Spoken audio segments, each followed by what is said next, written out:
Hello, and welcome to Knights of the Night Actual Play Podcast. This 5th edition D&D adventure, The Heretic, was written and run by your DM, Scott.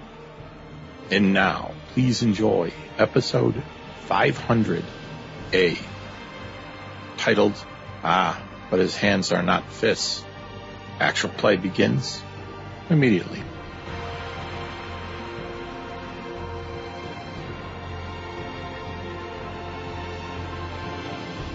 Just a quick update. The reason this is episode 500A is that there will be an episode 500B, in which we will have a discussion about the previous Dresden storyline and some mention of what's to come in the final episode of our Dresden story. So that will be episode 500B. And now, back to the adventure. Enjoy. Hello everyone, this is Scott, your DM for this 5e adventure, The Heretic. With me tonight, starting on my right, are... I'm Tom, and I'm playing Alder Rusha, the human cleric of Amira, and a skill-seeking rogue. Hi, I'm Mike, and I'm playing Marduk, a male half-orc fighter, graduate of the Academy, and an eldritch knight in the Fist of the Amira. Hello, this is Jim. I am playing Grodor. He is a hobgoblin warlock and one of the Skrydon Fists of Amira, searching for truth, knowledge, and a safer route to their destination. I'm John. I'm playing Melody, a female human cleric, third of the Exemplar family Harmony, an ex-ambassador turned political operative. And I'm Thomas. I'll be playing Gabrielle De Angelis. She's a female Aasimar paladin and a holy fist of Amira whose belief in the importance of our collective destiny drives her ever onward towards her fated oath of conduct. Where we left off last week was the Fists of Amira were in a brutal battle in a very tight space in a conference room high upon the Hall of Heroes, the Temple of Amira in the city of Travail. The battle was quick and it was brutal. There was an assassin that attacked the High Priestess, Vana Norik. The dice crashed to the ground that you were searching after. At that point, all hell broke loose. Eventually, Melody got her hands upon the dice, and as she was being approached by the assassin, swallowed them in an attempt to keep them away from the hands of what seems to be an evil intent. A hellhound came through the gate and did some damage as well. Everyone rallied. There was a lot of battle, and eventually the hellhound was killed. The assassin retreated. And Gabrielle laid hands upon Vana, bringing her back to consciousness and to life itself. That's where we left off. The battle having just ended. What is everyone doing as the battle draws to a close as the assassin leaves through the gate and the gate closes behind her? You did peer through and see a group of people sitting in a well-appointed room with red drapes and mahogany tables, and it just seemed very... You also said there was an elf there. Did we Yes. recognize her or him? Or No one recognized the elf that was sitting at the table. No one recognized any of the people that were sitting through that gate as it briefly opened up to be able to scry through as the assassin made her way back through. Marduk looks to see if there is any kind of arcane symbol or mark where the portal was generated or came to be. Gabrielle presses Alder to draw their faces because she trusts his skills. Alder, draw their faces while we still remember all the details. Oh, yeah. It'll be Better later. idea. And she's scrambling for paper that has fallen off this meeting table that we absolutely threw to the ground. Actually, I do have a note, equivalent of a notepad, in my pouch on my belt, because I do take notes, so I pull it out and do the best I can to draw. Yeah, can we roll a portrait of each? Get some clues for later? Sure. Let's say that Or you don't have to make us roll. Alder needs to make a performance check. Oh, boy. Oh. Are you good at that? You're good at taking notes, but not the performance is for the artwork itself. Right, You're actually yes. drawing a like. Okay. Tell me the details. I'll do the drawings. Give me a bonus, would you? Actually, I wrote an 18 to draw it, and I was going to show you it and then say how you need to make it better. Oh, Lord. But I rolled an 18, so I'm like, no, actually, that's pretty good. That's pretty good. You draw a very good facsimile of the mahogany table, the drapes that were over the windows, the high back chairs with the carved woodwork. You are able to replicate several of the faces of the individuals that were sitting at the table. These are broad strokes. I mean, this isn't a portrait by any stretch of imagination, but strong chin, green eyes, elf. I imagine it's something like the equivalent of not a cartoon, but, a caricature. Yes, exactly. The distinguishing features of each individual. Marduk could also roll his Arcana roll. Actually, yours is a better idea, I think. Well, I mean, it's good to have both proofs. We're about to go prove that we weren't part of this assassination attempt. Yeah, while this is all going on, I'm going to run outside and find the closest guard or try to track down where they took the one lady and give them an update as to, like, the fact that intruders at the moment they seem to have fled, and just give the guards or whoever's out there an update of what's going on. Okay, Grodor, you make your way to the hallway. There's immediately a banister and there's an overhang. You're on an overhang hallway where you can look down upon the great hall itself where Aragast is laying in state. And on the floor, leaning against the back of it, is Vanna. So she has her back up against the pedestal that he is placed upon. And she looks shaken. There's the Watchlord that's standing over her, kind of like hovering over her. I shouldn't say standing over her, but kind of leaning down, talking to her in a low voice. And there's several other guardsmen around as well. Yeah, I shot down an update that the assassins seem to have left the building, and we're tidying things up. Well done, says the Watchlord back up in your direction as he breaks from his concentration with her for a brief moment and then gets back to talking to her. He has a hand on her shoulder and is showing lots of concern. Hearing through the doorway that Grodor is apparently yelling that to someone, I stop drawing and I take my sword out again and glance around the room to see is there something again? I'm not feeling the sword vibrate is what I'm You're assuming. not feeling any vibration from the sword, and you no longer see the glowing white fist-shaped ball that was above the room overall, but hovering over the table just behind it. So I drop the rapier back into my scabbard and go back to finishing the drawing and talking to Gabrielle. Okay, Marduk. Oh, hold on. You didn't see fit to mention that your sword could do this before, Alder. I'm sorry, Mrs. Wings. There are things that are happening to all of us. I revealed that didn't happen before. This has never happened. I didn't know my mother's sword did this. I have never had to do this. I don't even know what it did. It made me see something I couldn't see, no one else could see. Marduk, explain to us. Marduk, you look around for traces, which was your roll that you made. What did you roll? I rolled a 6. So okay. There are no traces left of the gate or the passage that they used, whatever spell that was, or magic item, whatever they used is completely erased. The room is exactly as it was before. You no longer see the wavering of the air as if it was a desert. You just see the room as it is. That's fine. I was trying to rule out a possible inside job, so okay, no worries. Go ahead and make an Arcana check again, please, as Gabrielle says, can you tell us a little bit something about what just happened and what was used?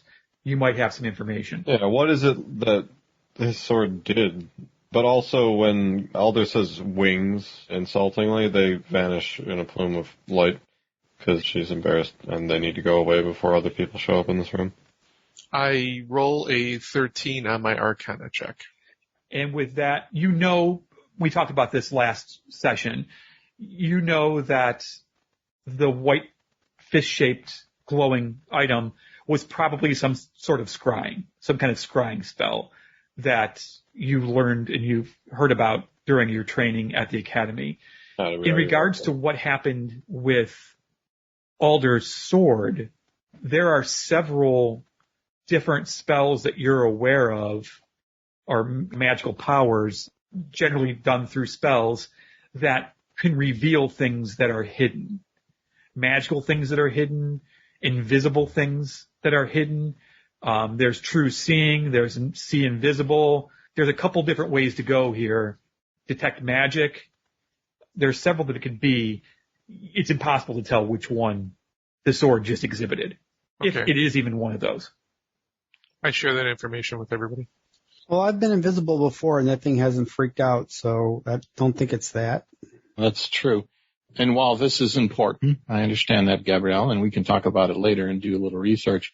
I think the important thing to do is go talk to the high priestess and give her back the dice.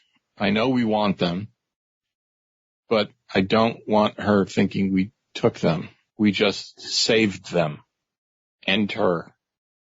Agreed, everyone? Sure. Well, Yeah. And if she doesn't give him back, I'll steal him. Ha! what a joke. There are glares. I do roll my eyes a bit. You know, they could be listening. I'm just saying, Grodor. Melody, you have the dice and you haven't responded. I think I mentioned last time that Melody was retching them back up. Yes, that happened. definitely. And cleaning them off, I believe. Mhm. Well, wiping them off on a bloodstained shirt. Yes. So, this is the best I got. Melody looks a wreck. Between the vomit and the blood and the wounds, she is just absolutely a wreck. Would it be a better symbol of trust that I give the dice back to her, since she's the one who thought I stole them? If you can deliver them with aplomb and great. This is what I would argue. I don't know that the Watchlord or the High Priestess saw that Melody consumed them, but if they had, the fact that you're giving them, they might think they're a fake. They might, I don't know. I don't know. I just think we should go and talk to them. Where are they? Did you see? You said you saw. Yeah, they're down by the center, downstairs. Okay. So it's the Watchlord and the High Priestess. And some guards, yeah. Not a bad thing. Of course, it would have been nice if they were here before. There was a... Ooh! I heal my friend Melody if she still needs it for D8 plus 2 for 10. Crit heal. All right. You needed that, correct, Melody? I did, and I'm full health now. But Mess. And I'm going to get my spell back after we take a rest. Is everyone else okay? Because I was going to cast a healing spell on Melody, and that doesn't appear to be... Marduk is torn up a bit. Okay. But I wasn't sure where we were with everything, so I was waiting my turn. No, I have. Melody, that's not blood coming out of you, right? That's just blood that came out of you. Coming out anymore. I feel a lot better. Okay. Despite, I mean, I don't feel great, but not hurting as much. Okay. I'm not going to feel clean for a while, but... I imagine not. And I'm good. I'll head down to give this back. Marduk, I heal 5. Oh, all right. I am a little bit Much better. more. Melody, I think we should all go down. Yeah. All right.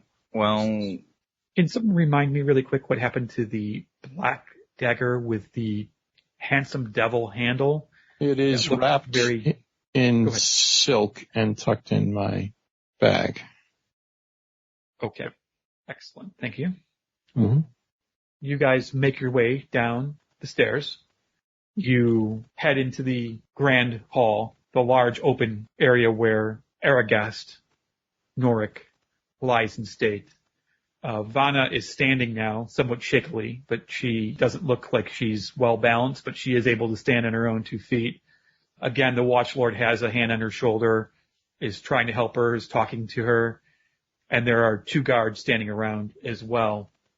She catches sight of you guys walking towards her from the stairs through the passageway into the grand hall and pulls herself more upright as if she's trying to be a little more dignified than the way she feels right now with blood all over her black mourning clothes. She makes eye contact with Melody. Seems like she wants to say something, but then stops and just waits. And the guard moves out of the way that's standing between her and you. I'm pretty much done here tonight. The dice are here. She didn't get away with them. I had to pull some tricks to do that, and you might want to wash them. But I don't know that we're in any state to have this conversation about the fate of these dice after that. She looks at you and says, Do you have any idea who that was? We believe that she was a maiden of shadow. An assassin from the lawgivers. Enemy action, right here at home. She nods her head gravely. And to be honest, we saw through the gateway as well. As she passed through, escaping just barely, we saw a room with a table, red curtains, an elderly gentleman, and I believe a female elf. And I bring out the notepad and show the picture I've drawn. If perchance any of you know these individuals? She slowly, somewhat unsteadily, walks over towards you, and she takes, you hand it, through the group. I think you're in the back row, but you can hand the notepad through, and she looks at them in her hand. You can see her hand shaking slightly as she looks over the pictures and the drawing, and she says, "Did you say she got away?"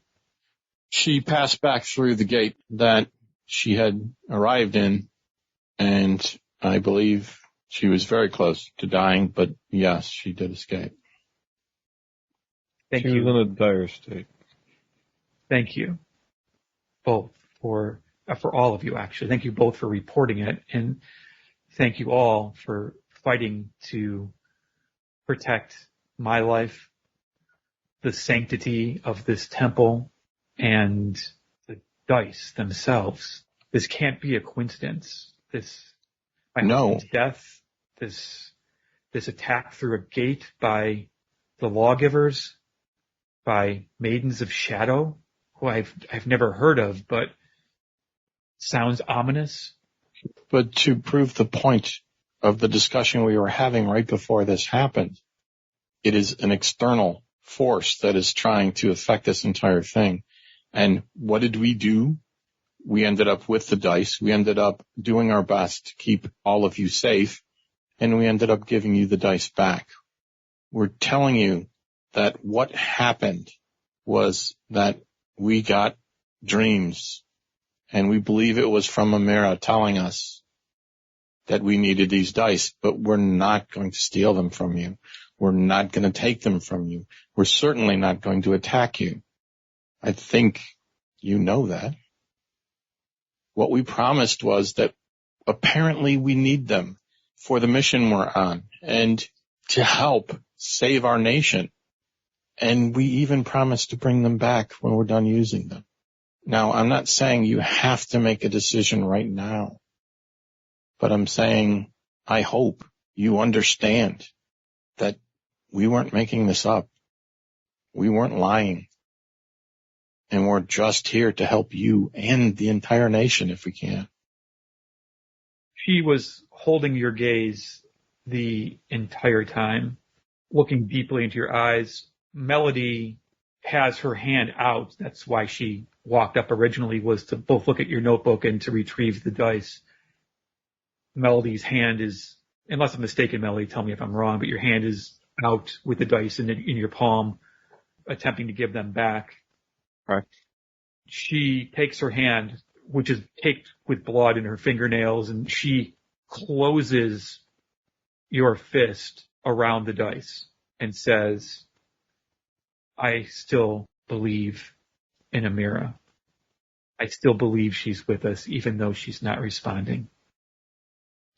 And I believe she needs you to have those dice. I believe what you're saying. It's obvious that evil has befallen my family, my husband, now I want nothing to do with dice that could bring ruin to more people and more death upon my city. Take them, use them in whatever way you need for as long as you need." And my lady, to be honest, I truly believe that since she's still alive, there's a chance that she's going to come after the dice again. And if we have them, you'll be safer. She nods knowingly, like that's what she was thinking as well. Like a kind of nod. And she says, I must retire for the evening. It was an honor meeting you and having you fight for my life and for the dice, the heirloom of my family. I very much appreciate everything you've done. And I wish you Amira's blessing everywhere your path takes you. And with that, she bows slightly to you and starts walking back towards her husband and then past him and real quick, leading towards the exit. Go ahead.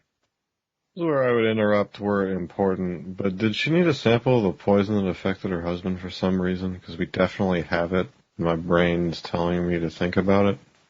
I mean, we have the dagger. That might not be the... Like, I remember it being a mystery how he died, and Yeah. now we have a likely answer.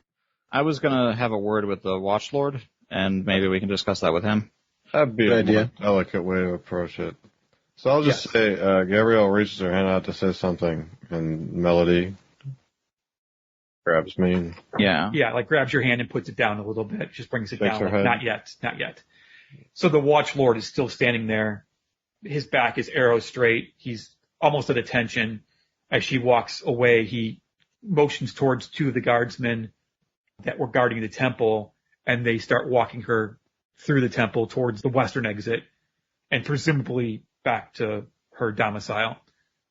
He looks you over with a nod and says, "Well done. That was no ordinary assassin that I've ever come across in my duty. That was something else entirely. And well done by you by getting your charge out of harm's way. Thank Yeah. you. That was my Your number quick one. action that made our combat much more simple. I'm glad you think so. I wanted to get her to safety first and foremost, although I did wish and desire to strike a blow for Amira against that foul creature. But Or it's just beginning. Yeah. You How might much get a more chance in again. chaos would this town be if both of the heads of state were in the casket right now?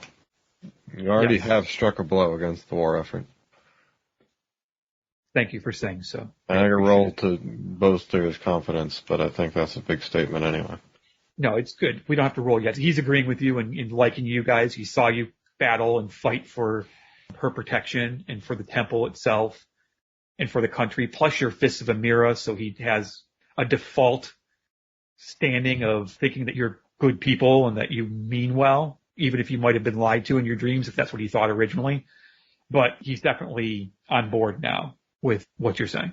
When it comes to the enemy's ability to walk into our homes, this can be making your job a little more difficult, I imagine.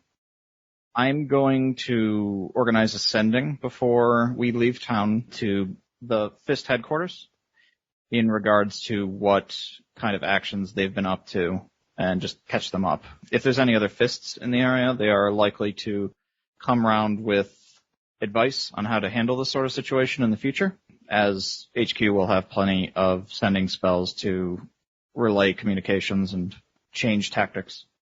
Excellent. When you mentioned the sending spells, Melody, I do glance over at Marduk. Clearly, we might want to make a call and an update. I didn't know Marduk had them. Wait, Um, which part do I have? I thought you had Scrolls. the scrolls to make the call, make the connection, make no, the... I thought those were in the box with, They're definitely in our possession. yeah, Oh. right. Crap, the paper dragon ate them. That's, I took care of it. I stored them in the, with the paper dragon. Good call, good call. Though you should be back at the watering hole that you bedded down in or kind of parked your cart, your horses, and got a couple rooms at and had dinner before you came here. Hopefully guarded, because they tend to have guards walking around making sure nothing's stolen out of the various merchant wagons and trains that come through. We say thank you and be polite about it, but we were going to leave and head back, obviously. Sounds There good. was that matter of the poisoned dagger, Gabrielle. But I don't have it. That was something I was going to say. I do have it. Is that something I look at the Watchlord? Yeah. I mean, is this something that would be important to you? This was her dagger, which we managed to deprive her of. Clearly has some poison on it, and it may be significant in some way. It is an assassin's weapon, and I would imagine Gabrielle would feel a sort of way about it. I'm sure it's been used to do evil.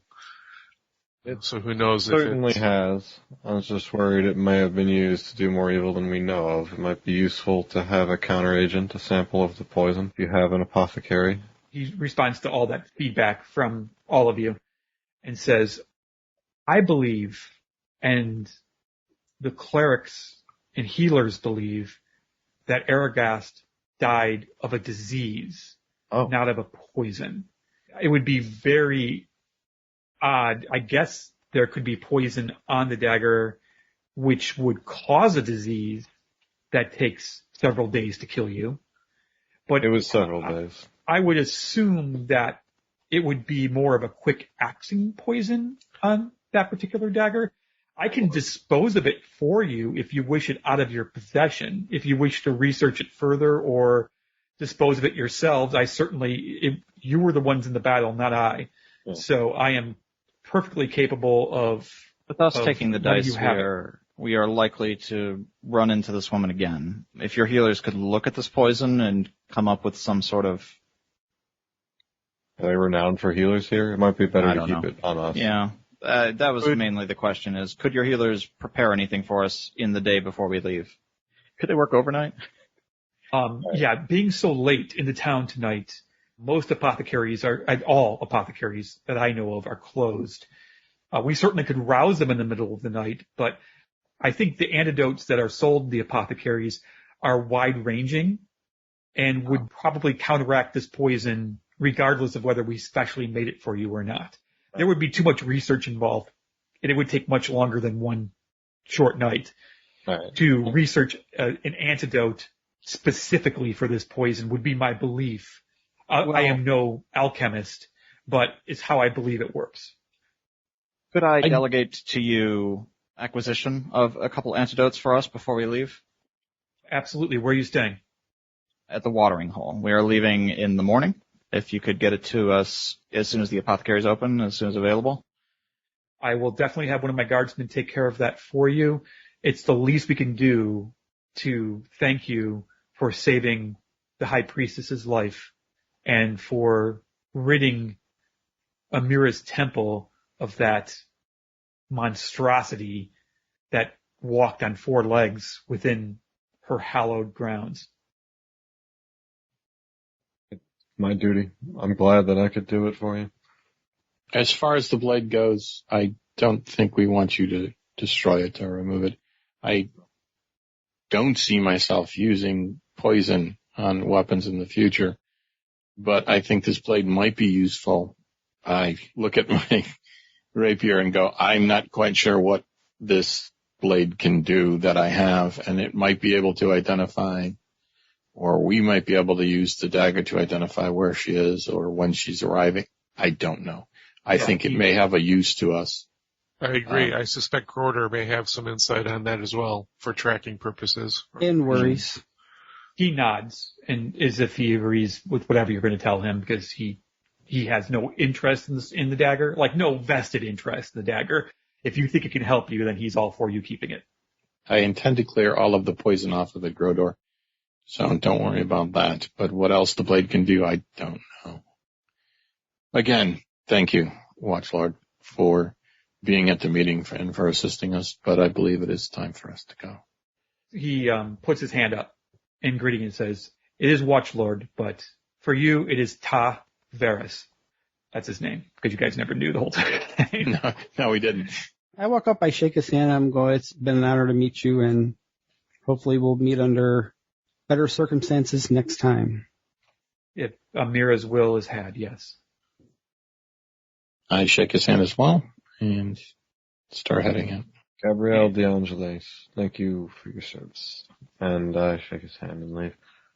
Many of you are bloody and just look a wreck. He looks at you before you leave as he's going back to his station to make sure that the pillar of travail is still watched over because the guards have had to do a couple different assignments tonight. So he goes standing back over there, and as he's walking over, he's like, there is an all-night bathhouse if you're so inclined. Not saying you need to go to one, I Just smile. saying, there is one Yes, we do. in the city. If you wanted information, I could certainly pass it along. We weren't aware of that, but we thank you for the knowledge. Where is it? It's the Stream and Steam. It is located on Red Banner Way. He gives you quick directions to it. Right now, it's probably about 10:30 in the evening, but in Travail, this is a time when a lot of people are actually out. Unlike many other cities in the country of Amira, because it's next to the Badlands and it's so hot and just nasty here, people tend to be out later at night. And some places are open later as well, but usually not past 10. The Stream and Steam bathhouse is open all night. It's open 24 hours. So he gives you directions if you want to go there, but is trying to be non-assuming about it and not insult you at the same time. It's equivalent of a truck stop. They have a 24-hour shower. Right. Is it? Marduk do. would accept that. He could use a spritz. I'm gonna get clean. Gabrielle says definitively as they begin to leave the temple. All right. So you make your way, I'm assuming, to the Steam and Stream through the streets of Travail. While we're walking, I have a question for those of you who can use magic. Grodor, Marduk, teleportation. Is that normal? Is that easy? Where I was raised, it was neither. You would have just done it if it were that easy. Normal, yes. I mean, it can be done. It's easy, no, but for those who are rich and powerful, it may be semi-easy for them to do. Certainly a frightening level of tactical combat I didn't think about when I was studying. One of the questions I have about it is, can you teleport anywhere? Or have you had to have been there before? What are the... I'm pretty sure the scry was involved where they had to basically see where they wanted to go before they went there. So if we had a block against scrying, they would have difficulty striking into our planning booths. Okay. Well, I'm sure Every that's war somebody's job. Every war we've had with the Lawbringers, they've always brought something new that we hadn't experienced before. I don't know that teleporting is a new trick, just out of character. I would like Marduk, who did make a roll for Arcana. A roll better? I'd like him to roll better. Yes. And yeah, I'm going Rodor, for you it. can make a roll as well, please. Not really remembering that in school either. I got a 9. It all gets all confusing with teleportation and gates and teleportation circles, and there's a lot of different ways to go from point A to point B. It's been a long day, and it's been a lot of long days on the road. I'm sure if I found a library, I can look it up. Yes, you could. And what you do know is you've never heard, either one of you, meaning Marduk or Grodor, never heard of a teleportation or a gate that had heated air, wavering air, as the means of transportation to and from. If it's a teleportation circle, it's a circle you stand in. If it's teleportation, you just appear, boom, you're there. If it's a gate, it's usually to another plane of existence. Yeah. In specific That's the one spot, I'm usually. familiar with. It's not a minor working. It is the only thing that I had to worry about where I was raised. Right. Not something that can be done by a minor person. It's beyond my capabilities. Yeah, the guesses from Marduk and Grodor, and to some extent Gabrielle as well, is that it's pretty unique and probably not easily done. They might have had to have been there before. Even for the scry itself, you might have needed to have been in a place before to have a good ability to do that. So there's lots of questions. Yeah, if it weren't for the fact that this is a tourist destination, like what is it? Not tourists, but pilgrims. A common stopping area for people on the road. Yeah, it's a site for a pilgrimage as well in Eastern Amira, as far as I understand. Sure. So it could have been any number of people if they just had to have visited here. But then again, maybe they had to have been in the room. Whatever. Bath time. Bath time. Opens her hands wide as they arrive before the bathhouse. But note, this is just something we want to bring up with our meeting with back home. Oh yeah, and the sending that we should definitely do before we go to bed. I think that's what Gurdor meant. Okay, Getting I actually guess, back there. yes. Yeah, I know what you meant.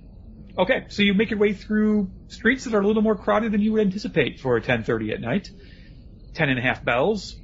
Usually the places that draw the biggest crowd are taverns, bars. They have large outdoor areas. People don't want to be indoors in a very hot, cloistered city. That's not what they're looking for. So a lot of the bars and the taverns that you're passing by are open aired. There's like whole walls that are missing and it's open to the air, and there's tables set up out in the streets, and there's people that are drinking, and there's merriment.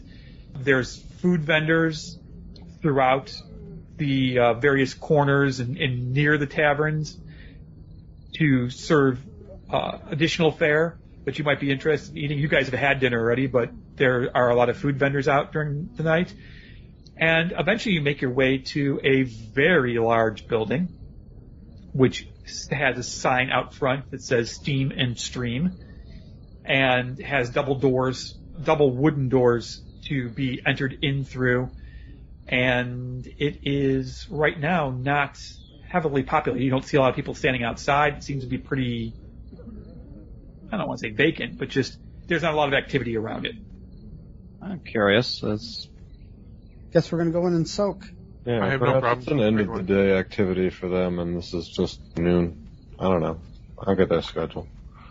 I don't suppose they have a locker room. Do they have something like sacks that you could put all your belongings in and take with you into the bathing room? Because we have stuff that I don't really want to leave unattended.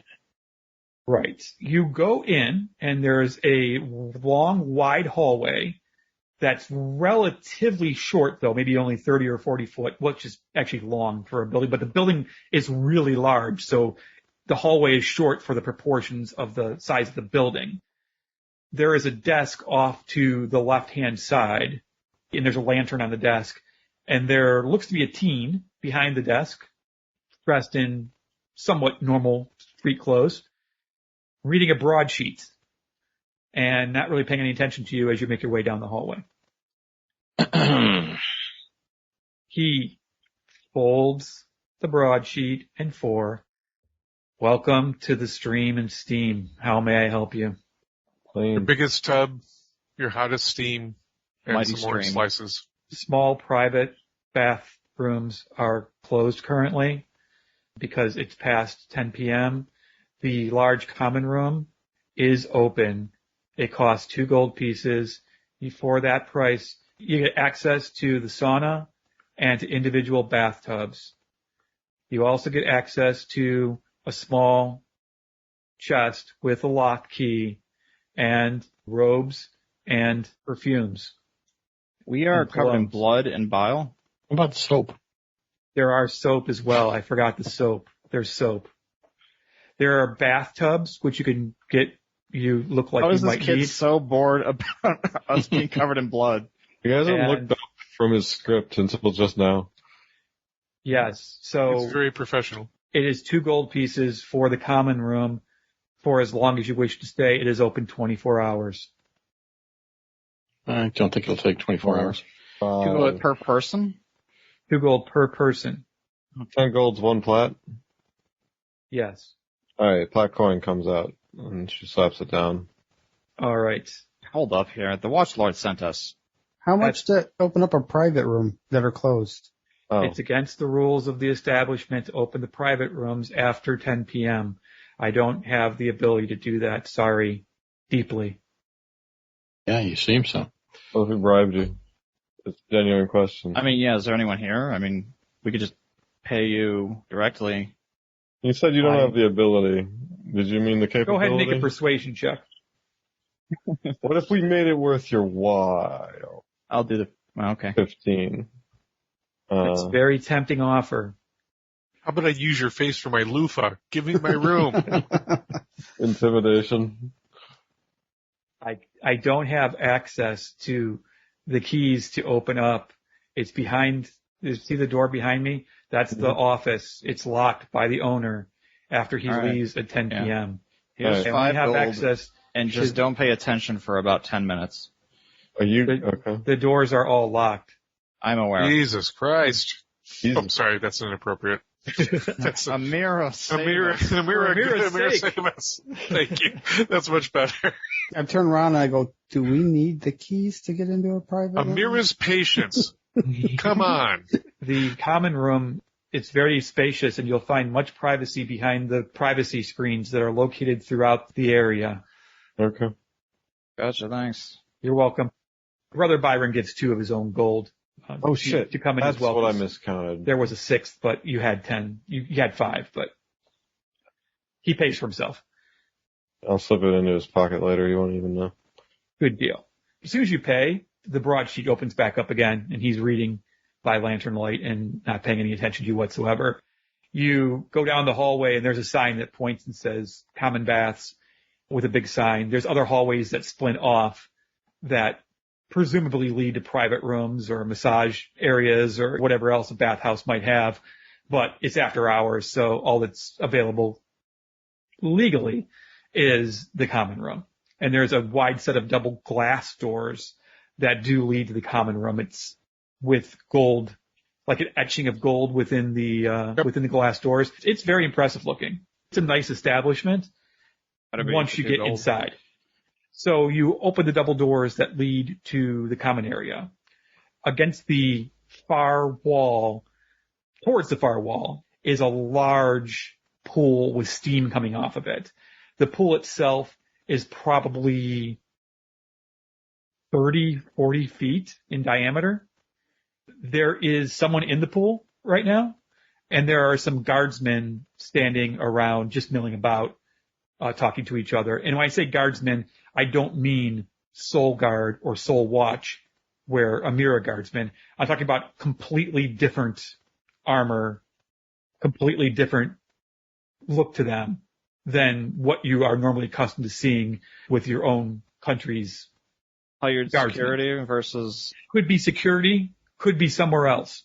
Somebody from the Red Banner. Yeah, it could be another country, could be another private security company. Our tribe from the lands.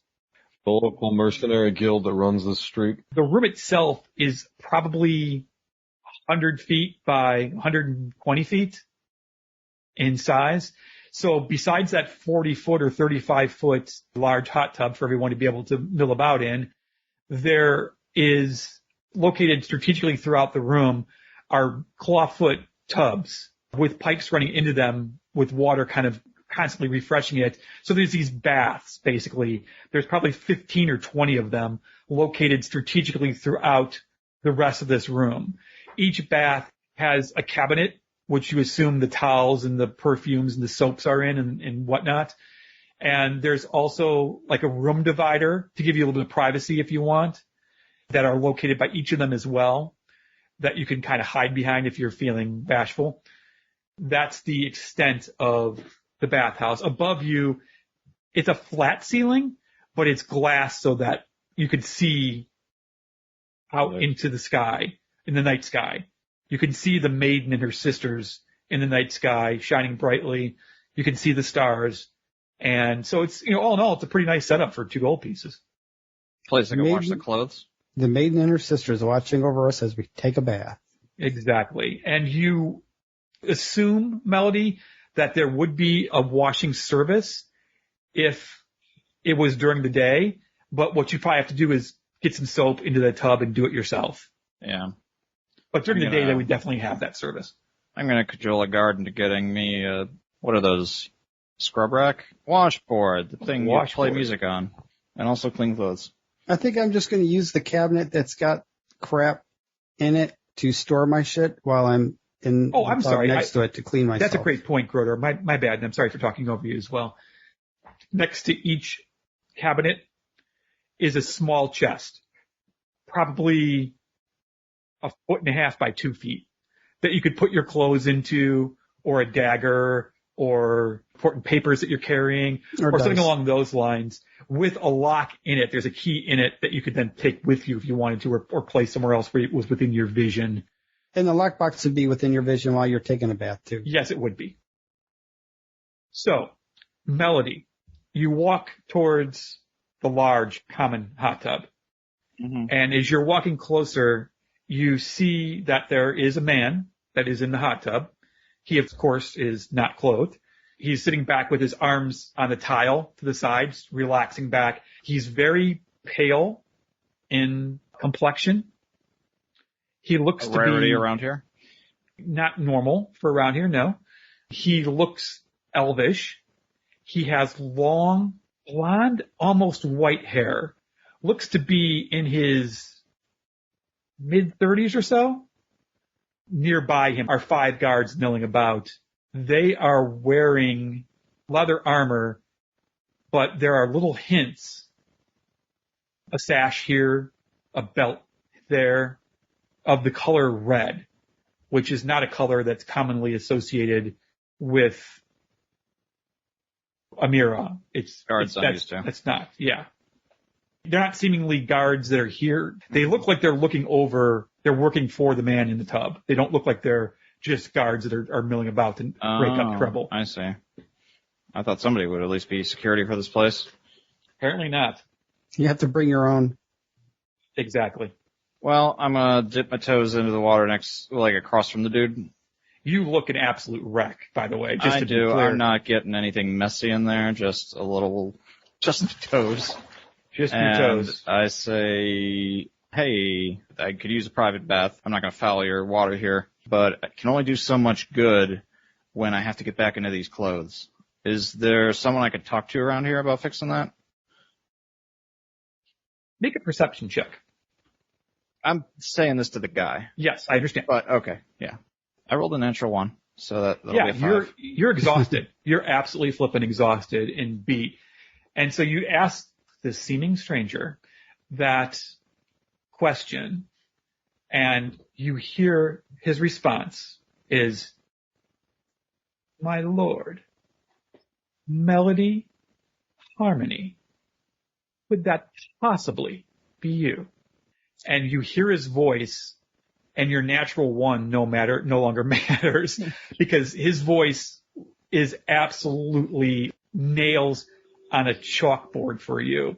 You know at once who this is. He is a diplomat for the lawgivers, and his name is Aloysius. Well, his full name it goes through your mind without you even wanting it to, just by hearing his voice, because he always says it, Aloysius Trieste III. As you talk and ask your question, he doesn't even answer your question. His drawling, pretend surprised voice says, it's you. Uh-huh. I get up and walk away.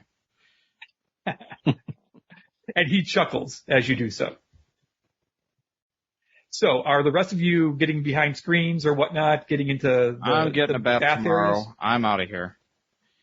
I wave to people and I just head out. Perhaps not worry about following his water now. Yeah, I think I spat in the water before we left. Fair enough. I glance back in the direction where Melody came from. I don't recognize the individual. No, not at all. This is someone that Melody met in her travels. Right. But I'm more concerned with if, say, the individual in the bath is talking or whispering to any of the gentlemen who start to follow Melody.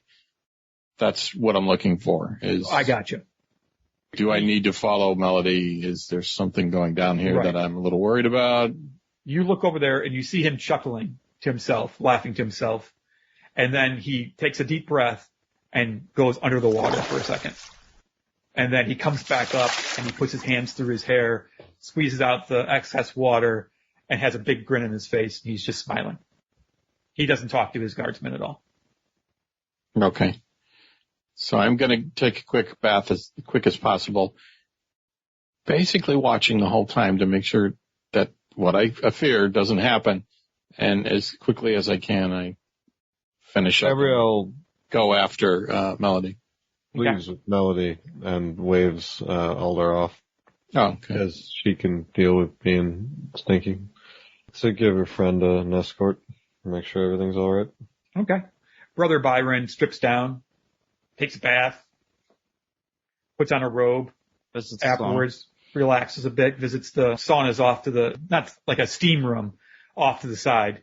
Little small 10 by 10 areas that you can have doors, and then they're glass, so you can see the steam rising up. And he goes in one of those and just relaxes, and is getting his full 2 gold piece worth of this cleansing. Yeah, Grodor's going to take a nice leisurely bath. I don't think I need to go into a steam room to sweat because I think I'll be doing enough of that in the next couple of days. So I'm just going to put a bunch of stink on me. And is there a place where you can wash your clothes? There doesn't seem to be, no, unfortunately. But the watering hole caravansary probably has that service when you get back there. You would think, because it's a pretty large caravansary. Brodor, you take a nice, long, leisurely bath. The water is constantly being pushed through, so it's draining, and new water is being pushed in that's warm. It's wonderful. It's absolutely gorgeous and like a godsend to be taking a nice, long, warm bath with soap after what's amounted to almost a week on the road at this point. I think it might be a week. Yeah, I wait till I prune up pretty bad. Alder, you take a quick, actually, what are you doing now, Alder? Are you taking a longer bath now that you know that Gabrielle is watching over Melody? No, I'm still making it quick, and I'm still watching. I'm intrigued on this individual, but I also want to catch up to the both of them to make sure everything's okay. Right. Melody was visibly upset when she left, so there's that. Right. And Marduk, your bath time? I will strip down to my loincloth. I will go into one of the tubs, and I will scrub myself clean. Excellent. It is, as I said, very, very refreshing. It feels great to get the grime off. It feels great to be clean again. There are perfumes and colognes. You all get taken care of with your baths. Unless there is a compelling reason otherwise, I'll assume that you're making your way back to the watering hole afterwards. Mm-hmm. And does the watering hole have a stable for horses and whatnot? It's a caravansary, better. It's a caravansary, so yeah, there's absolutely stables. There's got to be an area that does that. And a place for the caravans to be, like the actual wagons themselves as part of the caravans. There's guards walking around constantly. It's a pretty serious operation. All right, so where are we staying in the caravansary? There is a inn attached to the caravansary, not attached, but there's like a freestanding inn that is very large and takes in people who are staying for the night, and that's where you're going to be sleeping for the evening. Right. In the stables, there's got to be someone there that takes care of things. A young woman, a young man, whatever. Oh, yeah, there's definitely employees. Yeah, I just informed one of them, I need to borrow a bucket of water. I tossed him a couple coins. I'll bring the bucket back. I just need it. Sure. And then it's cold, though. Right. I take it up and meet up with Melody and Gabrielle and set it down in front of Melody. Just wash off some of this stuff. What the hell is going on? I was on that already. I think I got there a little before anyone else. I'm going to say you got there about a half hour before anyone else did, maybe 20 minutes, because I think Alder was trying to go quick. Yeah. So about 20 minutes before everyone else, you got back to your room. I wanted to ask what Mel and Gabrielle were doing. Absolutely. They had some time on their own before I even got there. Right. There's one of those pots of water on we have a communal room with bedding, and there's a fireplace in there. And she's got the water boiling, or set to boil anyway, and it smells of bleach. She was wearing a button-down of her family crest. Right. That is now covered in puke and blood and other things. And she's just stirring it around, rubbing it on a washboard and trying to get the mess off of it. Yeah, I'm going to say you met Urzoth, the owner, that your family sponsored, one of the only orcs that are allowed to be in Amira. Your family sponsored him and his business. So you met him, and he was very concerned and had one of the maids send up a washboard and a couple buckets of water, some food. So because he could tell that you'd been in a brawl, and he didn't ask any questions because he knows better. Just got you set up with a lot of concern in his face. But yeah, the room stinks of bleach and is steamy from the boiling water. Right. And she's just kind of seemingly working out frustrations on this shirt. Very good. Okay. So that's what you come to. You bring a bucket in, Alder, of water, which actually isn't the worst thing in the world because she's going through it pretty quick. But she has a lot of stains to I go need through. to empty this out and get another one. I got one for you. You want to explain who that individual was in the pool? Yeah, I wanted to give you your space, but he managed to piss you off pretty fast. Aloysius has been a thorn in my side since I was just beginning the political ambassadorship in West Cauldron. I've been stationed other places, and he's been in and out of different countries following me there as well. He's a representative of the lawgivers, and I did not feel up to matching wits with him today, even after he must have known what was going on in this town. You think? I mean, this has been Maybe an not the exhausting day. specifics, but I didn't have the energy to find out and dig for information without spilling more than he already knows. He's good at stuff like that. So he's a politician, more or less. The lawgivers' diplomatic branch is called the Truthsayers.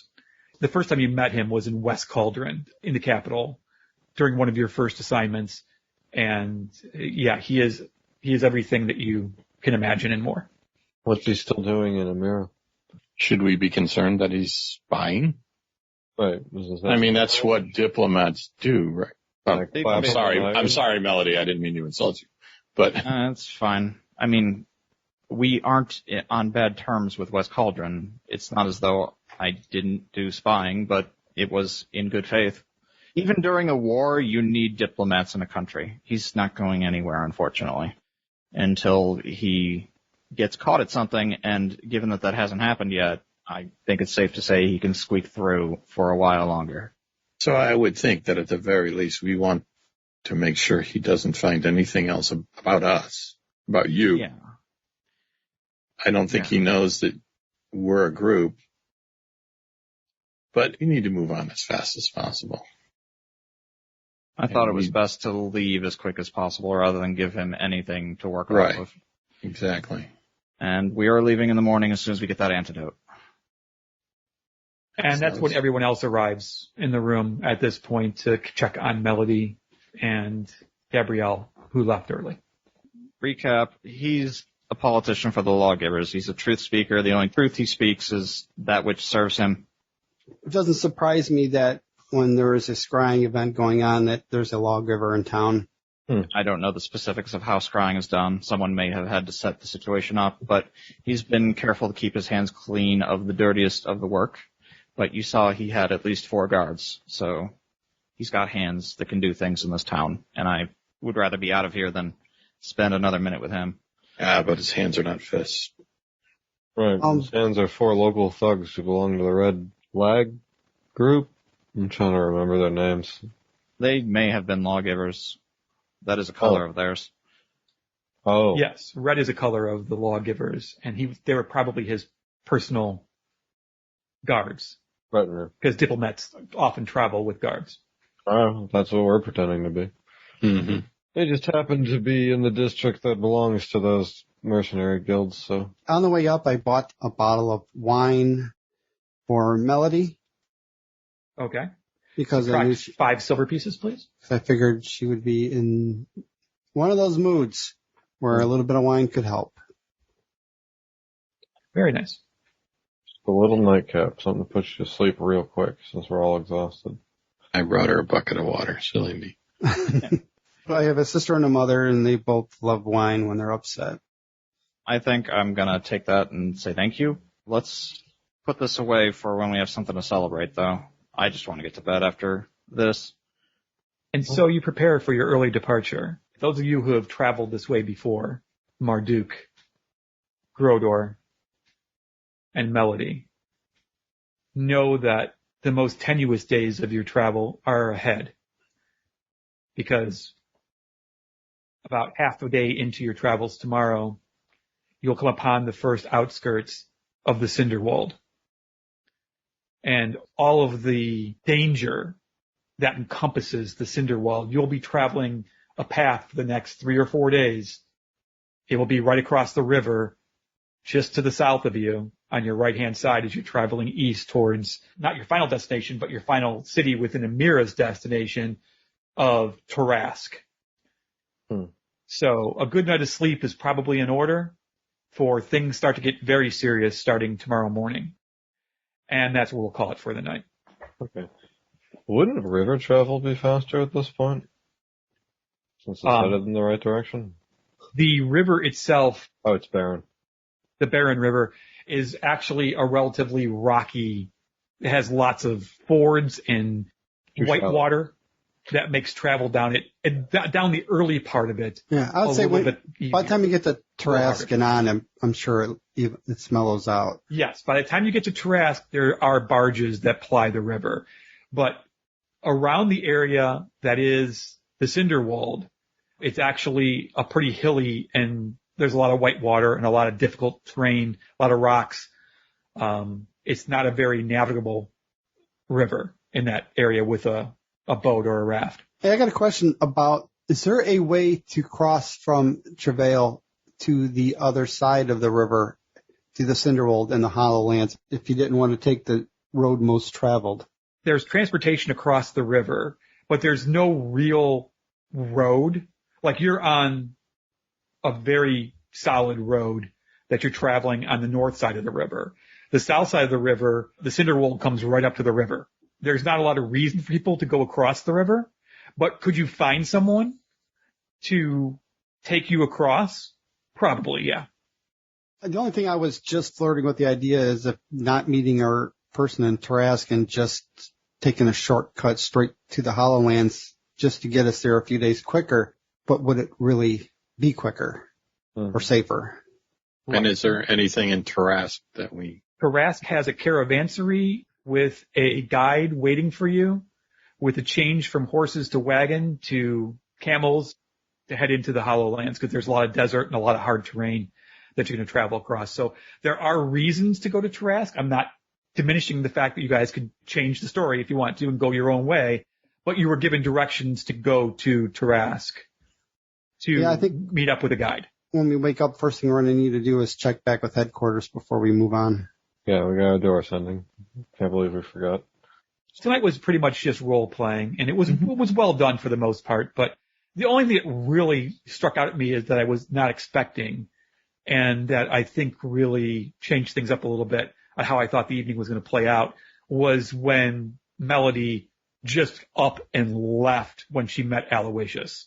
I was prepared for a little bit more of a lengthy conversation, and it was perfect. I mean, it made perfect sense. There was no reason for her, after the day she's had, after the trip she's had, after everything she's been through, to be with that jerk a second longer than she had to be. Made perfect sense. So I'm giving an inspiration for that, because that was well played.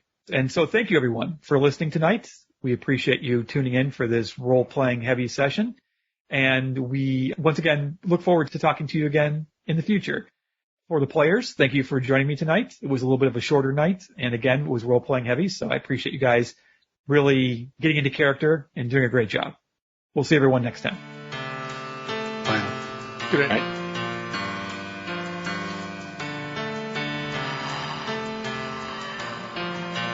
Thank you for listening to Knights of the Night Actual Play Podcast. If you'd like to send us a question, comment, or feedback, you can reach us in a number of ways, including Twitter @KOTN_podcast, or by emailing us at feedback@KOTNpodcast.com. And don't forget the iTunes reviews. We also have a Facebook page, which can be found at facebook.com/KOTN.podcast.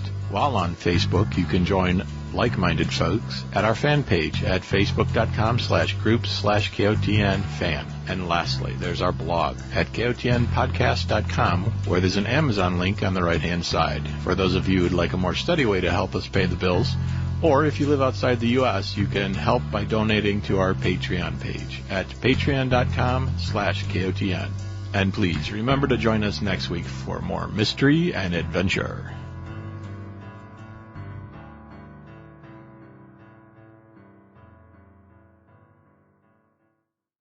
Have a good night, Jim. Play, Jim.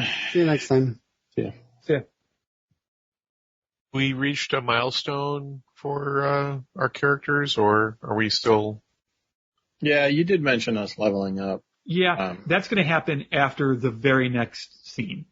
Okay. So there's one thing coming up that we're going to go ahead and do. After that scene, we're going to level up to 4, and then it'll really start to kick into high gear. Well, I don't want to give too much away. So things are going to go pretty quickly here as we move forward. It's not going to be 4 days with an encounter happening every day. It's going to be a little bit quicker. Comma. That'll work.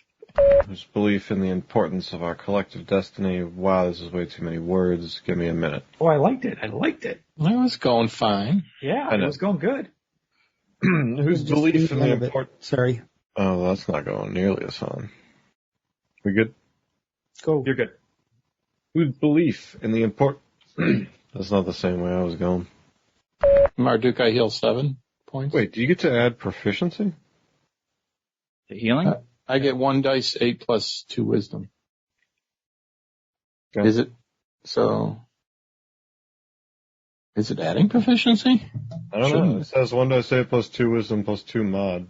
It shouldn't be. So let's say I got to modify that. Do you have any idea who that was? We succeeded on a history check. This is out of character. Yes. But I don't remember the name of the organization. For you, it is Ta. That's right.